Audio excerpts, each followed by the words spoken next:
बिस्मिल्लाहिर्रहमानिर्रहीम। आज के इस पॉडकास्ट के अंदर हम बड़ी इम्पॉर्टेंट इशू जो है वो इशू जिसकी वजह से पाकिस्तान और इंडिया जो है वो एक बड़ी जंग से बच गया, लेकिन उसके बावजूद जो है तकरीबन 10 से 12 रोज़ जो है ये 2 अरब की आबादी जो है वो काफ़ी ज़्यादा टेंशन में रही, और वो सारी की सारी हिंदुस्तान की हमाकतों की वजह से। इस वक्त इंडस वाटर ट्रीटी को सस्पेंड किया हुआ है। पाकिस्तान की जो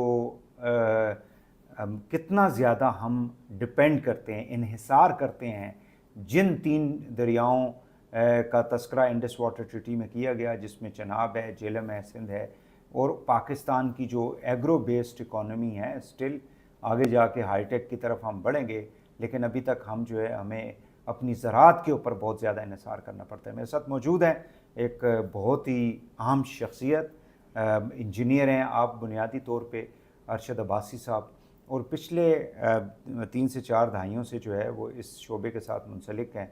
और ख़ास कर ये जो इंडस वाटर ट्रीटी या इंडिया के साथ जो हमारा पानी के मसाइल हैं, इसमें एज ए न्यूट्रल ऑब्ज़र्वर या न्यूट्रल एक्सपर्ट के तौर पे 27 से 28 दफ़ा वो हिंदुस्तान का दौरा कर चुके हैं, और पूरी दुनिया के अंदर जहाँ जहाँ टॉक्स होती रही हैं हिंदुस्तान के साथ इस मामले के ऊपर, या जो बाकी ममालिक के अंदर भी डैम्स जो कायम किए जाते रहे, उसमें भी एक बड़ा कलीदी, बड़ा important as a engineer expert के तौर पे उन्होंने अपना किरदार अदा किया। बहुत शुक्रिया अरशद भाई साहब, आपने हमें टाइम दिया। सबसे पहले तो मुझे ये बताएं कि पाकिस्तान का वाटर का जो इन्हिसार है, डिपेंडेंसी जिसको हम कहते हैं, इन 3 दरियाओं पे कितनी है?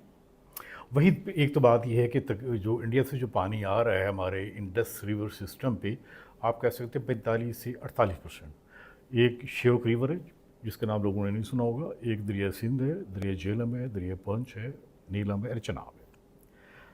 अगर आप कहें तो 45 से 48% पानी इंडिया से आता है। ये बात तो बड़े क्लियर है। यानी इंडियन ऑक्युपाइड कश्मीर जी, इंडियन ऑक्युपाइड कश्मीर से, इंडिया तो हम नहीं कहेंगे उसको जी, लद्दाख से, जी, चाइना से भी कुछ कह सकते हैं, और हिमाचल प्रदेश, जाहिर है कि डिफरेंट टेरिटरी है। अब एक जो बात थोड़ा क्या कि जी लेटेस्ट कि हम will not allow to flow even single drop of water, ये उनके मिनिस्टर ने बात की। देखिए, मैंने एक्चुअली अभी एक ऑपरेड लिखा है और उसमें लिखा है कि अगर ऐसा लेट्स सी पॉसिबल है, अगर ऐसा सही है, तो इसका मतलब ये है कि हमारे पे सबसे बड़ा जो जुल्म आएगा। देखिए, एक यूज अक्रूडेट जिससे हमारी, वो कहते हैं जी कि अभी तक हम उससे पूरी तरह निकले नहीं बाहर। इसका मतलब ये कि हमारी हाइड्रो पावर जो झेलम से, उस मंगला से है, तरबेला से है, गाजी बरूथा, चश्मा एंड जनाबराज, ये तो तकरीबन आप कह सकते हैं 82%, ये तो आधी रह जाएगी। इस आधी का मतलब है कि जो 1.5-2 रुपये की बिजली है उसको कवर कौन करेगा? IPP।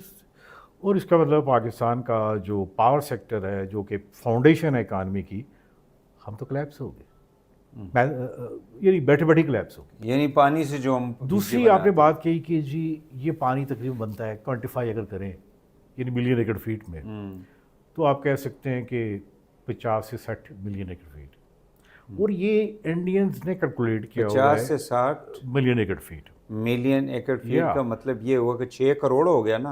हम ये मिलियन में तो आम आदमी नहीं समझेगा।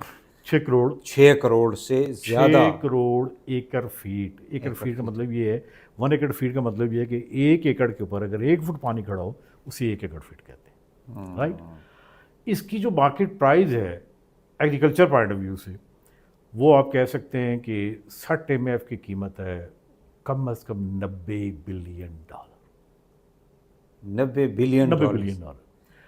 अब $90 बिलियन का मतलब ये है कि नुकसान तो हुआ, लेकिन हमारी एग्रीकल्चर कहाँ चली, हमारी जो लाइवलीहुड है, जो गाँव के जो लोग हैं, देहातों के जो लोग हैं, जो इस पर डिपेंडेंट हैं, वो कहाँ जाएंगे? फल हैं, सब्जियां हैं, ये एक मल्टीपल है। सही है। लेकिन मेरा इसके पर जो हमेशा इंडिया के साथ एक जो कभी भी डायलॉग हुआ, वो एक बात कहते हैं देखिए जी, एक तो ढके छुपे बात होती है, मैं किसी और में बात नहीं करूँगा, मेरा कोई और स्पेशलाइजेशन नहीं है। एक ओपनली पेपर्स में लिखा होता है, आप भी एक्सेस कर सकते हैं, कि इंडिया का एक एजेंडा रहा है कि हमने पाकिस्तान को इकोनॉमिकली कोलैप्स करना है। ये एक नहीं है, कि कई उनके ऑनलाइन अभी भी पेपर अवेलेबल है। तो इसका मतलब ये है कि ये इकोनॉमिक वॉरफेयर आपने करनी है हमारे खिलाफ। और ये वो मैंने अपने मेरे ऑपरेट में लिंक दिए हुए हैं, आप डाउनलोड कर सकते हैं। उसमें बड़ा क्लियर है कि पाकिस्तान को हमने, जो एक दफ़ा मोदी ने भी कहा है कि वो क्या लफ्ज़ कहे थे कि हमने एकड़ी या नेकड़ी निकालनी थी। तो एक्चुअली मेरा ख्याल है कि ये जो पूरा जो स्टेज ड्रामा जो सेट हुआ है, जो भी हुआ है, आप बेहतर जानते हैं, बड़े बड़े डिफेंस एक्सपर्ट्स और भी हैं, एक काम के लिए हुआ है कि इंडस वाटर ट्रीटी। लेकिन आपके प्रोग्राम में एक बात मैं डिस्क्लोज करना चाहता हूँ। जी, बड़ी खबर दें ना कोई। बहुत बड़ी खबर नहीं, देखिए इसमें साइंस में या मैथ में कोई बड़ी खबर नहीं होती, फैक्ट्स होते, ठीक, साइंस होती, कोई स्पेकुलेशन नहीं होती। बात यह कि इससे पहले हमें 2023 में एक नोटिस मिला। उस नोटिस के जो वर्ड्स थे कि हम इसको तब्दील करना चाहते हैं, एक तो डेमोग्राफिक पॉपुलेशन थोड़ी चेंज हुई है, हम रिन्यूएबल एनर्जी पे जाना चाहते हैं, लेकिन सबसे बड़ी वजह ये है कि क्लाइमेट चेंज।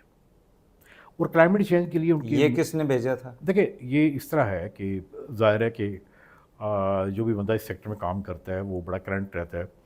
ये उनकी मिनिस्ट्री ऑफ वाटर रिसोर्सेज या जल शक्ति कहते हैं, जल शक्ति उसको कहते हैं, वो उन्होंने भेजा हिंदुस्तान की, यानी हिंदुस्तान की जो पानी की वजारत है उसने ये ख़त पाकिस्तान को लिखा। जी बिल्कुल, ज़ाहिर है टाइटल वही है क्योंकि जी, उसकी कस्टोडियन वहाँ पे वो है, 23 की बात है। लेकिन इससे पहले ये है कि ये बड़ी चीज़ डिस्कस, उसमें डिमांड क्या की उन्होंने? मैं बताता हूँ ना जी। उसमें राज्यसभा, उनकी सेनेट, लोकसभा, इस पर बड़ी डिस्कशन के बाद हुई है कि हमें ये ट्रीटी रिवाइज करनी चाहिए। अच्छा, अब जो बड़ी खबर ये है कि ये बात उन्होंने कही, ये जो सारा बिल वहाँ से मंजूर हुआ, जिस तरह हमारी सेनेट है, नेशनल असम्बली है, ठीक, ये 2018 में हुआ। सही है। आपके प्रोग्राम में मेरा बड़ा गिला है पाकिस्तान की, बड़े बड़े जो लोग हैं, नेता बैठे हुए हैं, डिफेंस के भी, सिक्योरिटी के भी, पाकिस्तान की एक एनजीओ ने 2013 में ये काम शुरू कर दिया था कि ट्रीटी रिवाइज होनी चाहिए। अच्छा, ये आप अभी भी गूगल कर सकते हैं। देखें आजकल हर चीज़ के फुटप्रिंट मौजूद हैं, वो जिस तरह कहते हैं इलेक्ट्रॉनिक फुटप्रिंट मौजूद हैं। बड़े बड़े पेपर एक एम्बेसडर ने लिखे, उस एनजीओ ने वो लिखा। अच्छा, मैं पहले ये रिवीजन ऑफ द ट्रीटी तो जो है वो तो ठीक है, एक मतलब इंडियन पार्लियामेंट ने भी बिल पास कर दिया, वो पाकिस्तान को ख़त भी लिख दिया। मैं पहले बेसिक्स की बात करूँगा ना। एक तो आपने हमें जो इंफॉर्मेशन, मैं आपको बुनियाद बता रहा हूँ, मैं बता 90 अरब डॉलर का नुकसान जो है या उसकी कास्ट है पानी की, जो कि यहाँ से आ रहा है, और ये जाहिर है कि this is for 1 year, this is for the 1 year. 1 year.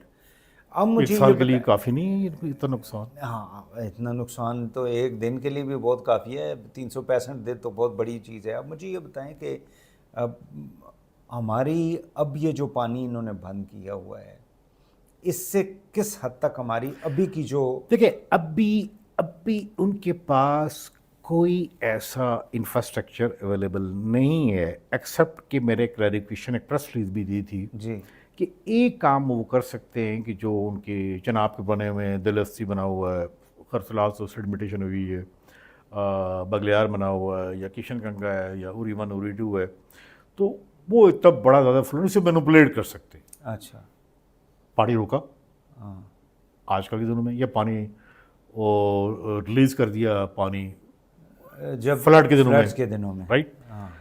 Otherwise जो ट्रीटी में तो ये है कि उसकी अगर आपने फिल करना है तो उसको करना है फ्लड के दिनों में, वहाँ फ़र्ज़ करें फ्लड और आ रहा है तो और कर सकते हैं। लेकिन आपके प्रोग्राम में जो एक्सक्लूसिव बात है, जो एक्चुअल जो मास्टर प्लान इंडिया का वो ये है कि उनका एक रिवर लिंकिंग प्रोजेक्ट है $180 बिलियन का, ब्रह्मपुत्रा को गैंजेस के साथ, गांजेस, नर्मदा, साउथ, कृष्णा, ये सारे रिवर उनके एक रिवर सिस्टम नहीं है, उनके 184 के करीब है। अच्छा, उन सबको लिंक करना है। इसमें उनका जो मास्टर प्लान है, जिसकी शायद मेरे पास भी प्रोजेक्ट डॉक्यूमेंट है, कि चनाब को ब्यास के साथ लिंक करना है। एक जगह है हिमाचल प्रदेश, उसे कहते हैं जस्पा, वहाँ पे डैम की उनके टेंडर भी होगी 2021 में, और वो ये कर सकते हैं, लेकिन उसको टाइम लगेगा। कितना टाइम लगेगा? देखिए, अब इंडिया ने कुछ रिकॉर्ड काम करने शुरू कर दिए। उनका एक मौलाना हाइडल है, जिसको मैं भी देखने गया था इंटरनेशनल टीम की तरफ से, वो 2 साल में बन गया था। लेकिन एक चीज़ जो कि ये मेरी अपनी एनिशन है, देखिए इंडिया के पास टनल बोरिंग मशीन बहुत है। अभी उन्होंने ज़ुजीला टनल, यानी श्रीनगर को जो कारगिल के साथ लिंक करते हैं, वो अगर आपको कहीं वो टनल 14 किलोमीटर एक, 16 किलोमीटर एक, टनल्स में अब चाइना के बाद नंबर 2 वो हो गए। नंबर वो 2 टनल से पानी जो है डाइवर्ट करते हैं। अभी तो ट्रैफिक के लिए है, हाँ हाँ। लेकिन कब वो ये काम शुरू कर दे। नहीं, अभी इस वक्त जो उन्होंने डैम्स बनाए हुए हैं वो ट्रिटी के मुताबिक रन ऑफ द रिवर के ऊपर बनाए हुए हैं, या इन्होंने वाकई में पानी को ब्लॉक करके बनाया हुआ है? क्योंकि इस हवाले से मैं फिर बाद में आपसे सवाल। अभी जो एक तो मैं बात बता दूं कि जो हमारा अभी एक पाकिस्तान ने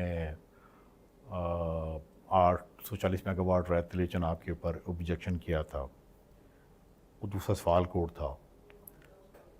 इंडिया ने उनके ऊपर काम जारी रखा हुआ है और दोनों 2026 में मुकम्मल हो जाएंगे, ये उनका शेड्यूल है। अच्छा ठीक है। अब तो मुझे देखें, ये और ये बताएं, मैं बताऊं, अब मुझे ये बता मैं दें कि बेसिक चीज़ें मैं चाहता हूँ ना, चिनाब के ऊपर कितने उन्होंने डैम्स बनाए हुए हैं? देखिए, अभी तो दिलफसी है, बगलियार है, लेकिन अभी जो उनका आ रहा है वो नेक्स्ट ईयर रैतले आ जाएगा, फिर सवालकोट आ जाएगा। और उस पे झेलम पे कितने हैं? जेल में तो उरी 1, उरी 2 और एक सिंधु प्रोजेक्ट है। अच्छा। लेकिन एक जो आपके प्रोग्राम में बता दूं कि जो मैं अपने जो सिंधी भाइयों के लिए बात कहना चाहता हूँ, जो अक्सर कहते हैं कि सिंधु ज़ाहिर है कि नाम ही उससे हुआ है, ड्राइव हुआ है, और ये जो सिंध रिवर है ये तकरीबन आज से 50 मिलियन ईयर पहले आया, फिर मजदूरों की वो भी आई। मेरा यहाँ आपके प्रोग्राम में एक बात कहना चाहूँगा, अब सिंधियों को भी बिहान दी सक्कर सोचना पड़ेगा, क्योंकि लद्दाख में 2 काम हो रहे हैं। एक तो वहाँ पे मल्टीपल डैम आ रहे हैं, तकरीबन 10 के करीब। अच्छा। लेकिन उसमें एक तो कोल्ड डेजर्ट्स को उन्होंने इरिगेट करना है, ये भी है। लेकिन सबसे जो अलार्मिंग बात है, जो आपकी कोई बंदा नहीं बता रहा, वो ये है कि एक इनलैंड वाटर ट्रांसपोर्ट। मेरे ख्याल में 4 जनवरी 2021 में एक पाकिस्तान की बड़ी शो डेली पे एक लिखा था, मैंने कहा पर लिखा था, भाई ये काम आपके साथ हो रहा है।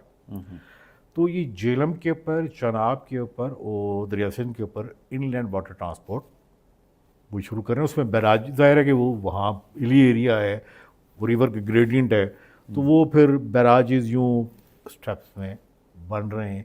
उनकी क्या प्रोग्रेस है, एक मैं बता दूँ कि वुलर बैराज के ऊपर जो काम था वो उनकी इनलैंड वाटर ट्रांसपोर्ट इनर्जाइज होगी, उससे भी पानी हमारा, देखना सवाल ये कि पानी को मैनिपुलेट कहाँ वो रोक सकते हैं, कम कर सकते हैं, डैम से भी नहीं। ये जो इनलैंड वाटर ट्रांसपोर्ट है, अच्छा, ये भी एक बड़ा लीथल वेपन है। देखना, अगर मेलाफाइड है, मेलाफाइड ये है कि ये मई के महीने में और फिर अक्टूबर नवंबर में जब पानी चाहिए होता है, उस वक्त पानी ना मिले तो हमारा किसान तो रुल जाएगा। मैं भी एक छोटा सा किसान हूँ। सही है। एक ये, जब फ्लड के दिनों में वो पानी और खोल दें, जहाँ पे पहले फ्लड आ रहा है ज़रा और बढ़ गया, तो इसको एक्चुअली अगर इस नज़र से देखा जाए, जो बड़ी दफ़ा इंडियन से बात हुई कि देखें हम इस नज़र से देखते हैं कि ये जो डैम बना रहे हैं, इस डैम को अगर उस एंगल से देखा जाए कि नीचे लोअर पेन्यू को कैसे तंग कर सकते हैं, तो तंग कर सकती हैं, तंग कर रहे हैं। अभी वो कैपेसिटी उस तरह की नहीं है, माइनर है, लेकिन आप ये इसको बेशक हाईलाइट कर दें कि टनल बोरिंग मशीन का कहीं भी वो इस्तेमाल कर सकते हैं। ठीक हो गया। वो 6 महीने में कर सकेंगे। बिल्कुल सही है सब। एक ये तो पहला हिस्सा हो गया। दूसरे हिस्से में भी जो है मैं चाहूँगा कि हमारी जो पाकिस्तानी अवाम है उसको जो बताया जा सके कि पाकिस्तान का बुनियादी तौर पे ये इशू क्यों पाकिस्तान कहता है कि इसको हम एक एक्ट ऑफ वॉर यानी जंग समझेंगे अगर हिंदुस्तान जो है पाकिस्तान का पानी बंद करेगा। और बुनियादी तौर पे तो उसने सस्पेंड भी कर दिया फिर बंद भी कर दिया था। अब उन्होंने कुछ जगहों पे खोला है क्योंकि उनके पास इतनी टेक्निकल कैपेसिटी नहीं है कि इतने पानी को वो रोक के इतने लंबे अरसे तक रोक सकते हैं। बट अगेन वो पाकिस्तान को तो जैसा अरशद साहब ने कहा कि पाकिस्तान को बंजर करना चाहते हैं, पाकिस्तान की इकॉनमी को तबाह करना चाहते हैं। $90 बिलियन का पानी अगर आ रहा है तो यू कैन वेल इमेजिन कि कितनी बड़ी इकॉनमी पाकिस्तान की जो है उससे इफ़ेक्ट कर सकती है। अब ये इंडस वाटर ट्रीटी के हवाले से जो टेक्निकल चीज़ें हैं वो हम दूसरे पार्ट में आपके पास लेकर आएंगे। अभी इजाज़त दीजिए। 13 जुलाई तक तो यानी नजर आ रहा था कि इमरान की रिहाई कि तेरे पिंड ਦੀਆਂ ਕੱਚੀਆਂ सड़कों तो करप्शन कम हो सकती है। करप्शन 20 से 25 साल जो उन्होंने प्राइम खत्म होने के बाद रेहाम से राब्ता किया। पीटीआई के